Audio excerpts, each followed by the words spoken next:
tous et bonjour et bienvenue dans le Focus Éco. Le Maroc s'impose comme un acteur clé de l'hydrogène vert en Afrique. Une étude publiée par Nature Energy a révélé que le Royaume affiche le coût moyen pondéré du capital le plus bas en Afrique, un indicateur clé pour attirer justement les investissements dans ce secteur. Cette étude évalue la compétitivité économique de l'exportation d'hydrogène vert depuis 6 pays africains vers l'Europe d'ici 2030. Le coût nivelé de production d'hydrogène vert est estimé à près de 4 € par kilo. L'hydrogène vert au Maroc, un potentiel à explorer, le Royaume qui doit tout de même renforcer ses infrastructures et la qualification du capital humain pour maintenir sa compétitivité. Avec nous pour en parler, M. Amin Bennouna, vous êtes expert en énergie. Bonjour et merci d'être avec nous. Bonjour Brian et bonjour à tous les auditeurs. Merci de l'invitation. Toujours un plaisir de vous avoir pour parler justement d'énergie. Là, on va parler en l'occurrence de l'hydrogène vert. Pourquoi le Maroc est considéré aujourd'hui comme un acteur clé de l'hydrogène vert en Afrique? Alors clé, il y a bien sûr, et sur ce que je vais dire en premier, on n'est pas seul. On a un rayonnement solaire intéressant. Et on a une côte atlantique, c'est-à-dire qu'on a simultanément, en termes de ressources, on a simultanément beaucoup de ressources solaires et sur les mêmes sites, on a beaucoup de ressources éoliennes aussi, ce qui permet de produire de l'électricité verte pour produire de l'hydrogène vert. Mais dans ce domaine-là, nous ne sommes pas tout seuls. Il y a aussi des pays comme le Chili, par exemple, qui a aussi un rayonnement dans certaines de ces régions, notamment du nord, des déserts qui arrivent pratiquement à l'océan Pacifique et qui ont aussi du solaire et du vent. Nous ne sommes pas seuls, mais nous sommes pionniers en Afrique. Voilà. Voilà. Alors, un deuxième avantage, c'est notre proximité au marché consommateur, notamment le marché européen et dans une moindre mesure le marché américain, mais ça on verra pour l'instant. Je ne pense pas que le marché américain soit très intéressé par l'hydrogène vert. Et puis, il y a quelque chose qui vraiment nous distingue, c'est que nous avons une demande locale parce que l'OCP envisage d'acheter 1 million de tonnes d'ammoniac vert. Et pour fabriquer, et l'ammoniac vert, elle en a besoin pour les fertilisants. Alors ce coup-là, c'est pas un usage énergétique, c'est un usage industriel, c'est-à-dire c'est un apport, un produit de consommation destiné à un intrant industriel qu'utilise l'OCP pour produire les fertilisants. Et pour produire 1 million de tonnes d'ammoniac vert, il y a besoin d'environ 200 000 tonnes d'hydrogène vert. Or, 200 000 tonnes, ça représente à peu près la moitié des capacités de production d'hydrogène vert du monde en 2022. Alors voilà. Une demande intérieure donc déjà importante, en plus des potentialités qui sont offertes par les exportations. Donc je le disais tout à l'heure en préambule, je parlais du coût moyen pondéré du capital. Vous pouvez nous expliquer de quoi il s'agit, comment se calcule ce coût et justement expliquer cette compétitivité du Maroc sur le continent africain? Alors, pour calculer ce genre de coût, on fait introduire, bien sûr, des investissements. Et les investissements, et on va les amortir sur une certaine durée. Les coûts des financements, mais là, la plupart du temps, on peut dire que tous les pays sont là à niveau égal parce que on n'a aucune raison d'avoir un taux d'intérêt meilleur que ne pourraient obtenir d'autres. Par contre, il y a autre chose qui est la proximité. La proximité d'infrastructures, notamment la proximité du réseau, notamment la proximité de routes, notamment la proximité de villes et de villages, parce que quand on va avoir des gens qui vont travailler, il faut qu'ils aient pas très loin des écoles où scolariser leurs enfants, des dispensaires ou hôpitaux où se soigner, etc. Donc c'est tout un tas de choses qui font que finalement, le LCOH, comme on l'appelle, c'est-à-dire le coût moyen de l'hydrogène au kilogramme, est favorable au Maroc. C'est tout un tas de choses que l'on fait rentrer là-dedans. Et donc, en particulier, notamment, la maintenance des infrastructures qui peut être fortement, la maintenance des équipements qui peut être fortement dépendante de, je dirais, de ce qui existe déjà sur le terrain, parce que ça change quand même beaucoup l'équation. Alors, 4 euros, je suis Un coût qui content. avoisine les 4 euros, justement. Mais d'ici Oui. 2050, Voilà. on parle d'un coût entre 1,8 euros et je pense 3, quelque chose.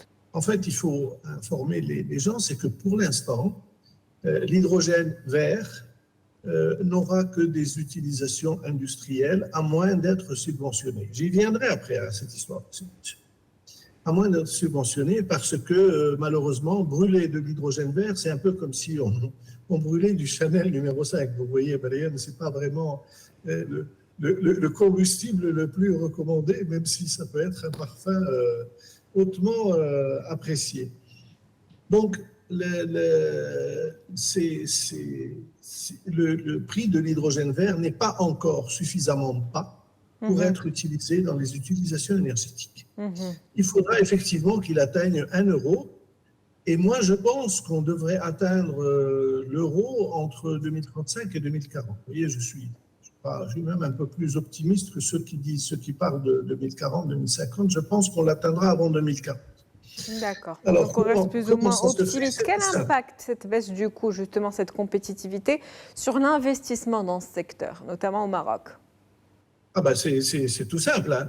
Plus on va produire, vous savez, il y a une règle dans le domaine des marchés qui dit more, better and cheaper. C'est-à-dire quand on produit plus, on produit mieux et on produit moins cher. Alors il y a une règle qu'on appelle la courbe d'apprentissage, par laquelle est passé l'éolien, par laquelle est passé le solaire, par laquelle est passé le stockage, vous savez, dans nos ordinateurs et tout ça, le stockage de masse, comme on dit, tout ça, c'est-à-dire que quand la quantité vient à doubler le prix, la quantité vendue au total depuis le début du marché, eh bien, les prix baissent de tant %. Alors, pour le photovoltaïque, par exemple, ça a été 20%, c'est-à-dire chaque fois que le cumul du marché s'est multiplié par 2, les prix ont baissé de 20%. Alors, si on applique ce genre de règles à l'hydrogène vert et qu'on imagine que le marché augmente d'une quinzaine de pourcents par an, eh bien, ça nous mène entre 2035 et 2040 à des prix qui sont autour de 1 $. Et lorsqu'on atteindra 1 $, alors nous pourrons remplacer notamment le gaz naturel par l'hydrogène vert. Et à ce moment-là, effectivement, les investissements vont venir tout seuls.